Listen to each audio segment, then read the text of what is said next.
Now we're going to be talking about an elaborate toy train layout this time. Michael Primack from Lake Forest, Illinois is a professional dentist, but he also owns a large toy train layout in his basement with two telephones side by side. Michael Primack had a son named William Primack. They're both operators and dispatchers of the layout. William's job was to receive orders and instructions from his father, who is the dispatcher, so he can deliver some freight cars, assemble some consists, or drop off freight cars at sidings or yards. Michael had ordered Will 2 culvert cars and a log car. The idea of Michael's layout is to emulate a real-life working railroad. Michael had traveled south of Illinois one day, specifically around the Kankakee area, to see some real railroad action being done there, and wrote them down in his notebook to see how it actually works. Then he studied the railroads at like some kind of local library and later had built a layout, so these railroad practices can be executed there. It takes a lot of time and patience to both figure out the railroad operations and then build a layout. The railroad yard is operated by a panel that controls the switches and couplings for switching operations. No engine, train, nor car is being touched by hand.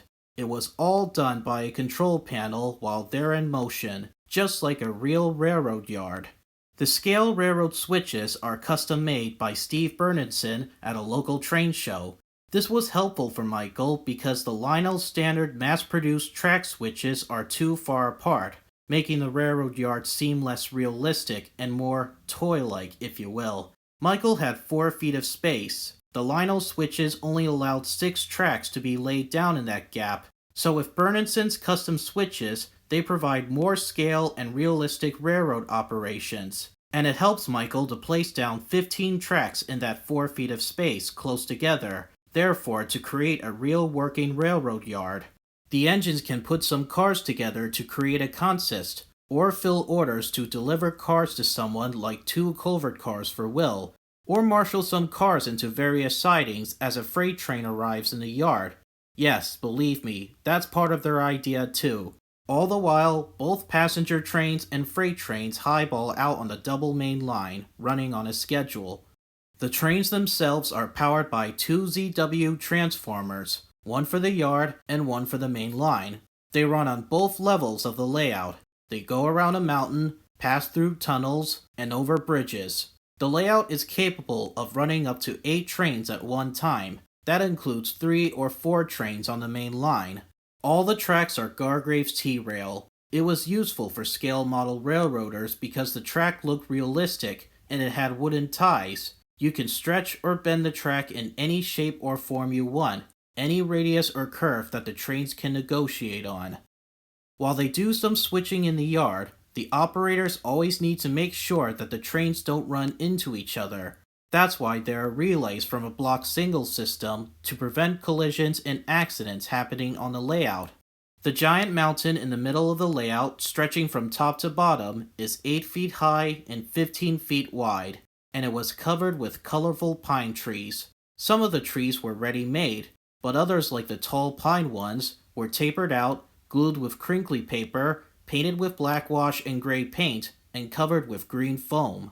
The mountain splits the layout into 2 towns. One is Hillside and the other is Heaven. It was named Heaven on that side of the layout because it's what Michael's wife said when she played with the trains.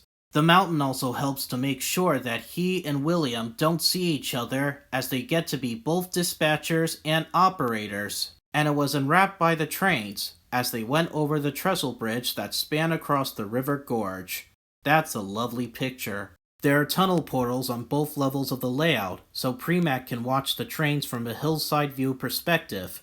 Primack wanted some tunnel portals to accommodate 2 sets of track, but he couldn't find them, probably because Lionel hadn't made any wider tunnel portals yet at the time. So instead, he cut out the single tunnel portals in half and extended them with some plastic material to reach the width that is wide enough for 2 sets of track, including a junction. Primack placed some Plasticville buildings in Hillside for nostalgia bias, but they're also quite scaled to the O-gauge trains too. Well, maybe not that church though, the door looks a little too big. Maybe it might be just me.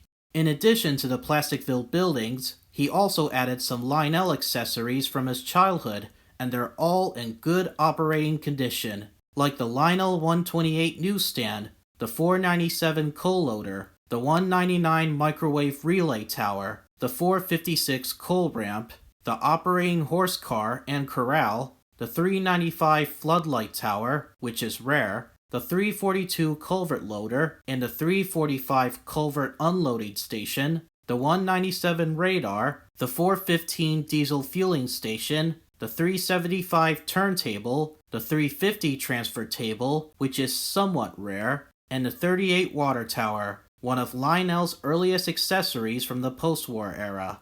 I'll talk about that in another video one day. I can go on and on about Michael Primack's layout, but to make a long story short, his layout is fantastic. Primack did a great job studying the real railroads so he can put those railroad principles into practice on his layout. They were executed pretty well on there. While his layout looks great, he said that it wasn't finished. All he needed was some backdrops from behind. But that doesn't matter, he still did an excellent job, and his layout is first class. It's indeed one of the most realistic and scaled train layouts ever built. One of the finest, too. I love the railroad yard in particular, with the intricate track system, 15 tracks, and several switches on there in 4 feet of space. It was quite an achievement. A simulation of a real railroad. The more I look back at his layout, the more I've grown to appreciate it. See you tomorrow as we talk about Ralph Johnson's layout next.